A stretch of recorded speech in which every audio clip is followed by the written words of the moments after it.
Hi, my name is Scott Arazala. I'm the camp director for Camp Kesem National. Hi, I'm Liz Gray. I'm the senior program director for Camp Kesem. And we wanted to take a minute to welcome all of you to professional staff training for Camp Kesem. We're really excited that you've decided to become part of our Camp Kesem family this summer, and we just wanted to take a minute to give you an idea of what to expect and kind of define what your role is for the week of camp.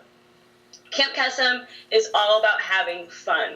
And as you may or may not know, Camp Kesem is run entirely by college student volunteers. So you may or may have not been in touch already with some of these fantastic students. They work all year to put Camp Kesem on by raising the money because camp is free, by planning the schedule for camp, finding campers, and finding counselors to make camp happen. Our philosophy at camp is to have fun because these campers usually at home become kind of caretakers for their family or have to grow up really quickly. We want camp to be a place for them to come to have fun and escape all of the realities of home. And so when you come to Camp Kesem, you're going to see lots of craziness running around, exciting activities, lots of energy, lots of camp spirit. And we're really excited that you're going to come and partake in that this summer. So over the next about 20 minutes, we're going to do a little bit of training, bring you up to speed on what the expectations are of your role from both the national organization as well as the student leaders at the individual campuses that you're on. So we're going to go through a number of different things, including we're going to talk a little bit about some of the other resources that are out there. And also, just so you know, there are 41 camps happening this summer. Summer 2013. We have 2 camps that are having 2 weeks of camp, 2 sessions of camp. And so you are going to be at one camp of 41 camps this summer, which is incredible.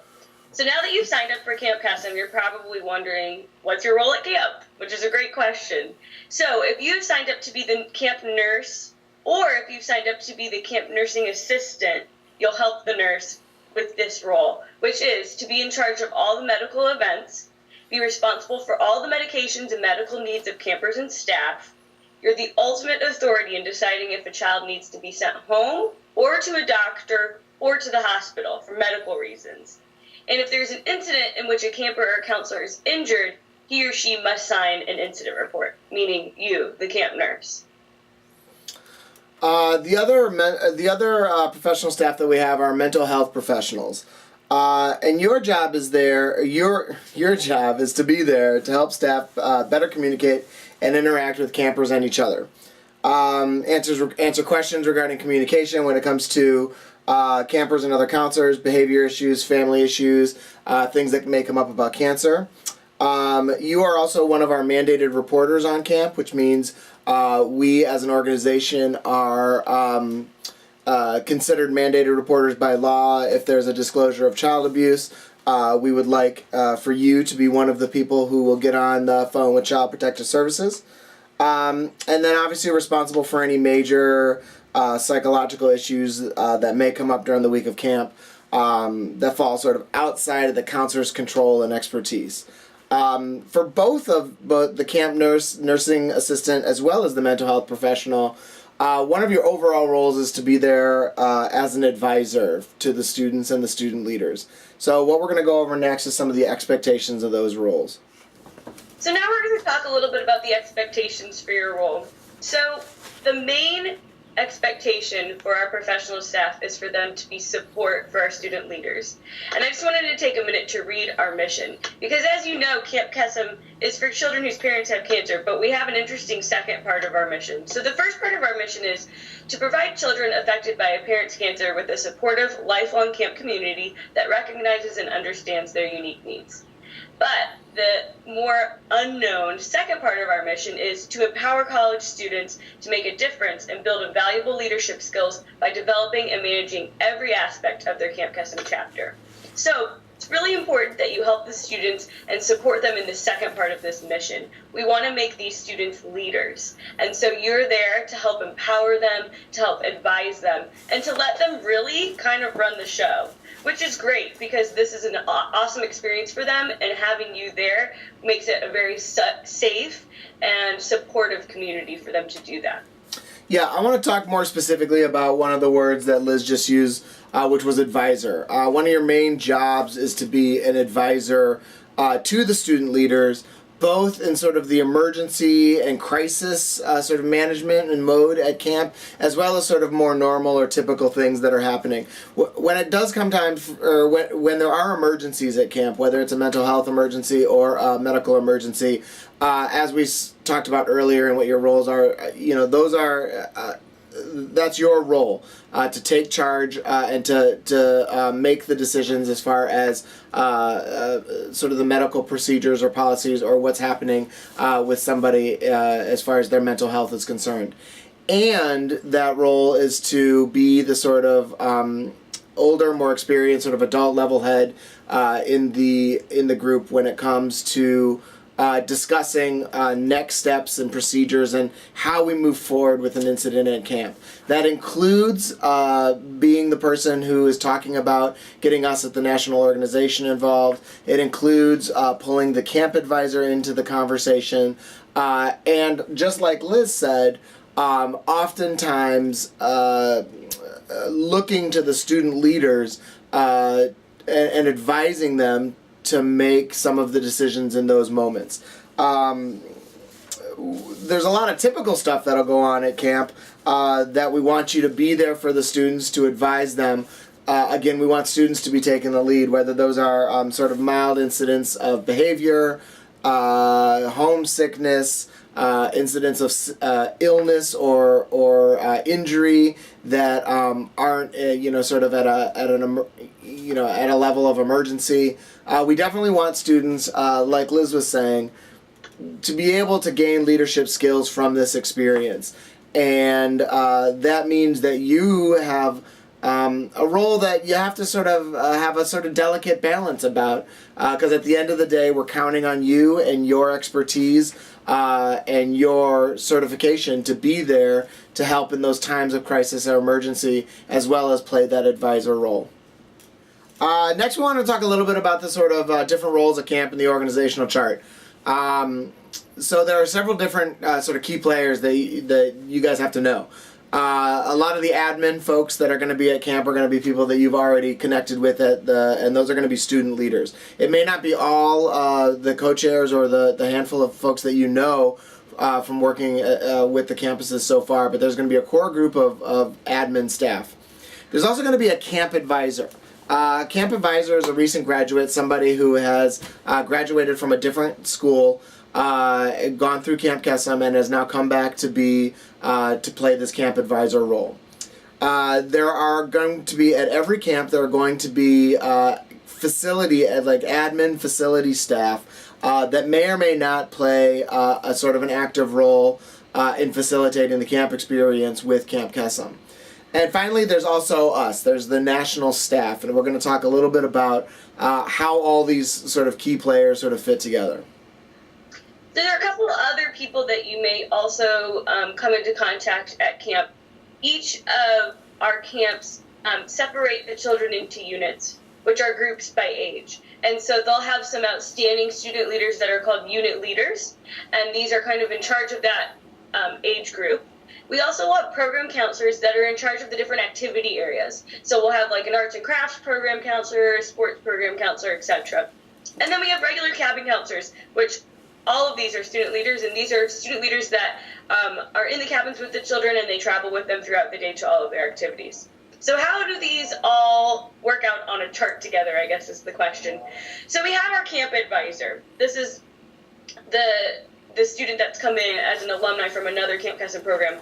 They're kind of at the top up there with the admin team, which is usually around 4 students that have been in charge all year, and they're going to be the ones up in front of camp, running everything behind the scenes, getting all the activities ready before they actually happen. So those are kind of, that's the group of people overseeing camp. And then we have the unit leaders, our program counselors, and our cabin counselors. And then kind of off to the side, not really part of the chart, but an integral part of camp, is the camp facility staff, which are employees of the campsite. And they, depending on where you'll be, will be active or not active. But they'll probably be someone that you want to know as well during the week of camp. So all these players sort of fit together nicely when they're at camp as far as folks who are running camp. But sort of where do we fit in? As national staff members, we are here to support the students. We work with them all year long to make sure that they have everything from funds to kids coming to camp to a well-trained staff to you folks. And then during the summer, we act a lot as crisis managers. We're there to respond if and when something from sort of as small as a behavior issue that may be sort of being elevated all the way through pretty significant issues like medical issues, or if we're having to arrange for a shortened stay for a particular camper. So the question that you may be asking, that I think the admin team asks a lot, the camp advisor may ask a lot, is sort of when do you pull us in? And the answer is that there's a lot in the medical guide. There's an actual list of things that we want to be notified of immediately. But I would say a good general rule is it's always okay to call us. It's always okay to pull us into a conversation. It's always okay to pull us into a situation if the admin team is meaning if there's something going on where you want an outside perspective. That's absolutely our role and our job. You guys fit into that organizational chart, again, as advisors, as folks who are sometimes sitting in that room helping to figure out what should be the next step. If we should be getting on the phone with parents, if we should be getting on the phone with the national staff. The admin team and the camp advisor may be pulling you into some of those situations because of your knowledge around what happened with the camper or group of campers, your knowledge around what may have happened with some of the staff. I think a good thing to remember is if you're not sure if where you fit in, you're not sure if you should be helping with a specific situation, it's always great to communicate with the camp advisor and the admin team. Communication is key here, and if you want to know if they need your help, just ask. I think that's the most important thing to know, is that you just need to communicate with them, and they'll let you know if they need your help, and if you can be of assistance to them. So there's going to be a lot of ongoing things that as the professional staff that you guys will be working on day in and day out. A lot of the common stuff that you'll see outside of your normal role as the nurse or nurse assistant giving meds and dealing with bumps and bruises, or as the mental health professional doing some checking in and sort of generally advising if counselors are working with kids with either challenging behavior or things like that. A lot of common issues that happen at summer camp do revolve around camper behavior and or sort of issues working with each other at camp, the sort of team aspect. So I think you can expect, as far as those common issues are concerned, a lot of everyday stuff happening in sort of those two realms, whether it's behavior or sort of teamwork sort of stuff. There's also crisis, sort of emergencies that happen at camp, crises that happen at camp, and how we want you to escalate them. Of course, every emergency situation is going to be really different, and obviously we want you to use your training to best of your ability to handle the whether it's a medical emergency or a mental health emergency straight away. And what that means is you're following your protocols. There's a lot written in our medical guidebook about different sort of camp emergencies that you may or may not have ever had experience with, that gives you some guidelines on how to sort of walk through some initial steps. When it comes to escalation, of course, we want to be notified if there's any kind of crisis or emergency as soon as possible. More times than not, when a crisis is happening at camp, everybody sort of wants to be in the sort of center of it. And depending on what's going on, there are plenty of opportunities to get the camp advisor or one of the admin folks or you yourself to peel away and get on the phone with one of us at the national office. The reason being is that we obviously have lots of different experiences that sort of can help manage a lot of those emergencies and those crises, and we want to make sure that we're following all the best practices as far as the steps concerned to make sure that we're sort of covering all of our bases. So what do you think a day at camp will look like? So I'm going to walk you through kind of what a day will look like for a professional staff member and kind of what your week will look like in general. So the professional staff usually will stay in, the medical shed or something like that. It's not really a shed, but like a cabin that's specifically for the medical staff. And when you get to camp, the students will show you where you'll be staying, but it's always separate from the campers. So each day really looks very similar. Each day looks similar to each other. When you wake up, usually you'll go to breakfast, and then we have what we call rotations, and these are kind of what those program counselors are in charge of. So the different units or age groups will rotate through these rotations throughout the day. So you may have the youngest kids going to arts and crafts, while the older kids are at sports, and they'll rotate through those activities throughout the day. You'll have lunch together, and then almost always after lunch there's a rest time, which is mandatory. The students must have rest time every day and for at least 1 hour, just so that the kids can kind of relax, recharge, and usually we like to put it right after lunch because that's the hottest part of the day if you're in a warm area.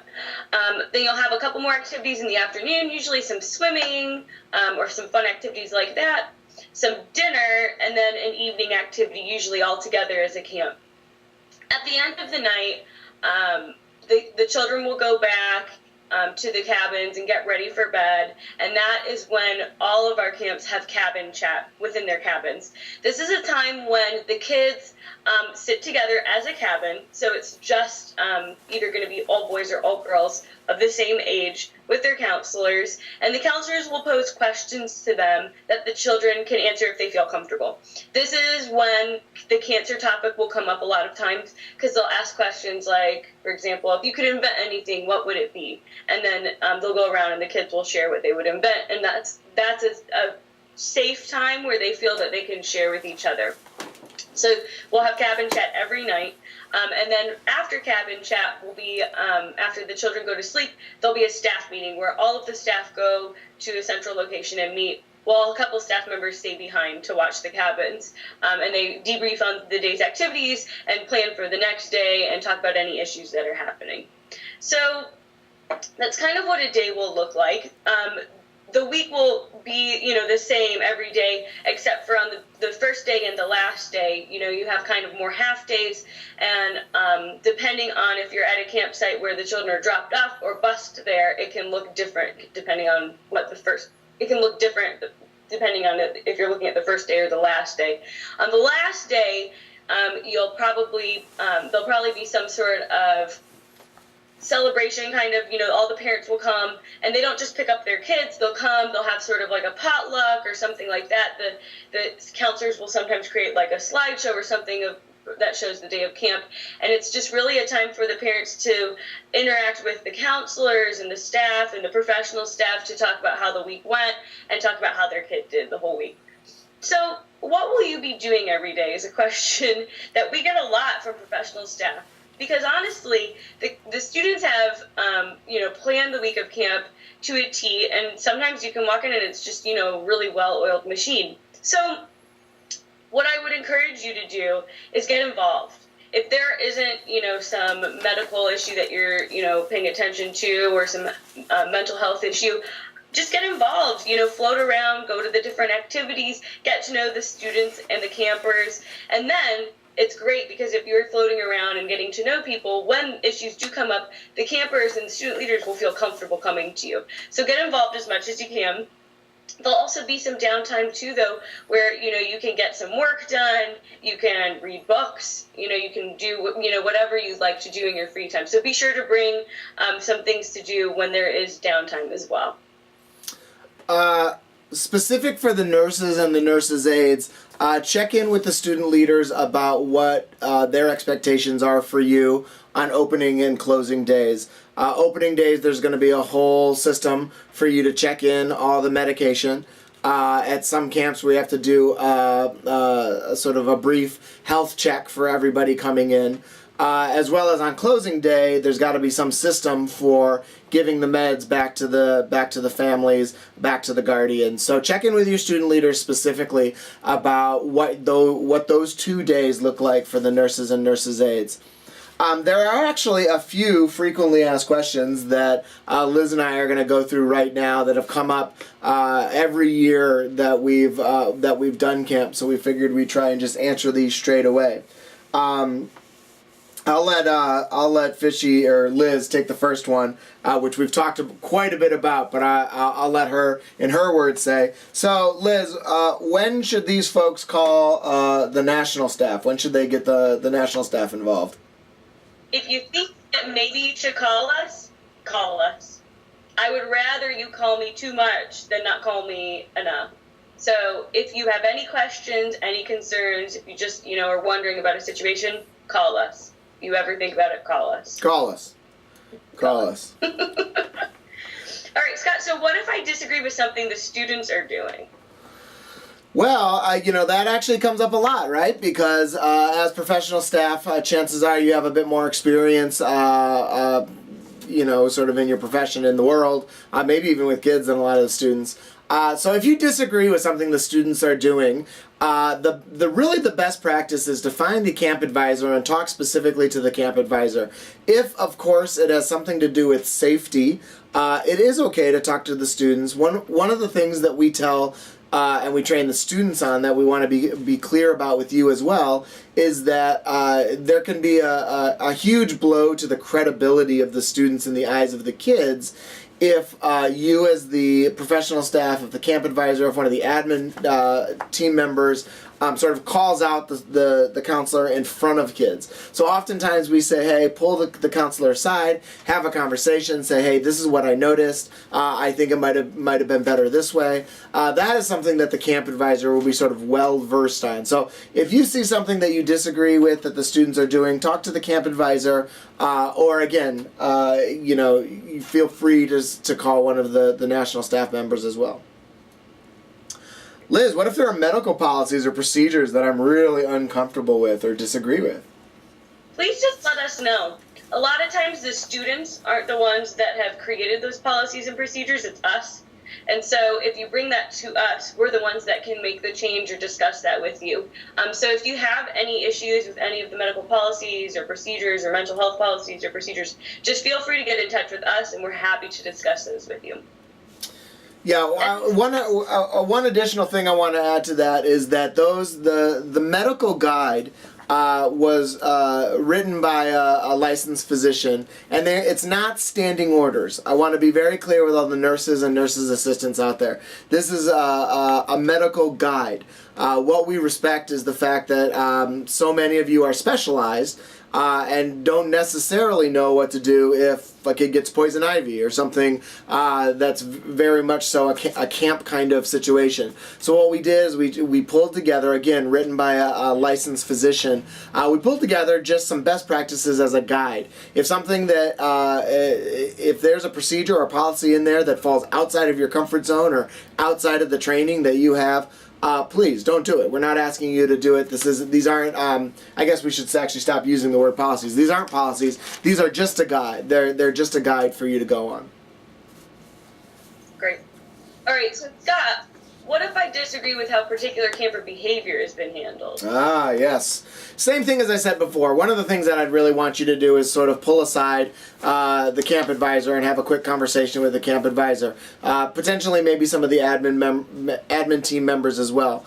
All of the staff have been trained very specifically on some behavior management techniques when it comes to some extreme behavior, challenging behavior like bullying and teasing, behavior like homesickness. If you're seeing something that you're uncomfortable with or you disagree with, it's a great opportunity to check in with the camp advisor just to see, is this something that they've been told to do? Are they sort of operating outside of what they've been trained on? And then the camp advisor, the unit leaders, the admin team members, those are the folks that can then have a conversation that can correct some of that behavior. So we just wanted to touch on a few specific activities that happened during camp that we wanted to make sure that you're aware of and go a little bit more in detail about. So one of the activities that you'll see that happens at every camp once during the week is the empowerment ceremony. Now, this can look different from camp to camp, but generally it's a ceremony where everyone from camp comes together and they kind of address why they're at camp.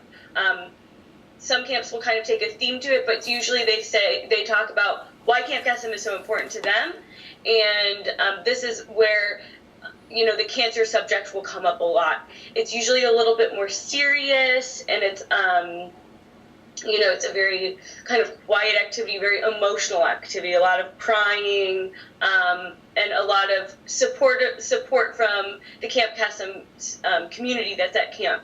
So you probably will have your admin team and camp advisor talk to you about this if you're a mental health professional. They have planned this ceremony prior to camp, and they've gotten it approved with their national program director. And so they'll probably need your help to be there to support the campers and the staff, because we have some staff that get emotional as well during that ceremony, and maybe get your advice and your help with leading a little bit of it as well. So be sure that once, when you're getting ready for camp and speaking with the student leaders, that you ask them about the empowerment ceremony and have them explain how theirs will work and how they'd like you to fit into that. It's a really special activity at all of our camps, and it's usually around the middle to the end of the week of camp. Now, the other thing I also wanted to talk about is the cabin chats, which I mentioned a little bit before. So the cabin chats are also can be a little bit serious, but they can also be a little bit goofy. But they have them every night, and they're always within each cabin. And something that we like to tell the campers, and that's really important, is that what happens at the cabin chat and inside the cabin stays inside the cabin. It's a very, safe area for them to share that won't go outside of the cabin. And so when you get to camp, if you would like to participate in a cabin chat, you just need to make sure that you talk to the admin team and the camp advisor about that.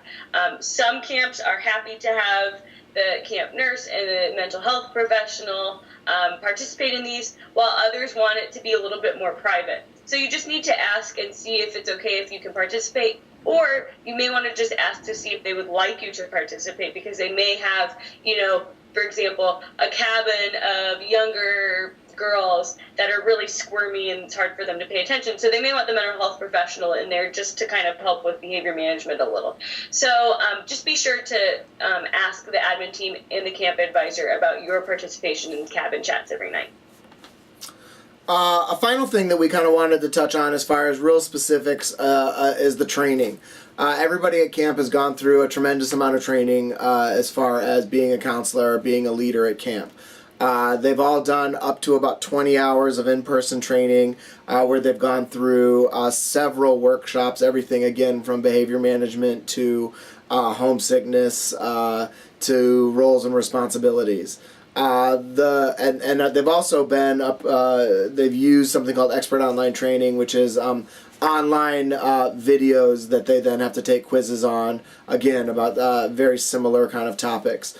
A lot of the training that they've gotten that sort of fits into the world of either mental health or the sort of medical side comes down to health and safety policies and recognizing child abuse. We mentioned earlier that we are mandated reporters, and that's something that they all know and that they've heard. And they've also gone through a training on how to deal in the moment with the disclosure of abuse, so on and so forth. The admin team may be approaching you prior to camp, as well as they might be approaching you for the sort of 24-hour period right before kids get there to help facilitate some of this training. Having conversations about what is it, how do you handle it if a kid is disclosing abuse? Having conversations about how do you help keep kids physically safe if you're out on a hike, things like that. Ask the admin team members to give you some of the resources and they can make them available that us at National have put together for some of these trainings, so you can see what we've talked about and what we have sort of standardized across all the campuses. And then, of course, coming from your experience and your background, what are some of those best practices in helping through some of those kinds of issues. So the training piece is something that's very specific, and of course we try to make sure that we have a handle on from campus to campus to campus, but they may be calling on you to help facilitate. In closing, we just wanted to thank you and make sure that you know that camp can't happen without you. Seriously, our rule is that camp cannot happen without a camp nurse, a mental health professional, or if there are 60 or more campers, a nursing assistant. So please know that we're so thankful that you're going to be there, because camp cannot happen without you. And with that, we want to make sure that if there's any hesitation in your mind, if there's maybe an inkling that you may not be able to come to camp, you need to let us know as soon as possible. And if you can't come to camp, you're kind of on the hook to find someone to be the backup for you, because again, without you, camp can't happen. So we just want to say thanks for spending some time with us. I want to reiterate that if you have any questions or concerns, one of us at the National Office is always available to you. We look forward to hearing about your fun time at camp. And again, thank you so much for doing what you do and helping us really deliver camp to all these kids. So thank you. Thank you.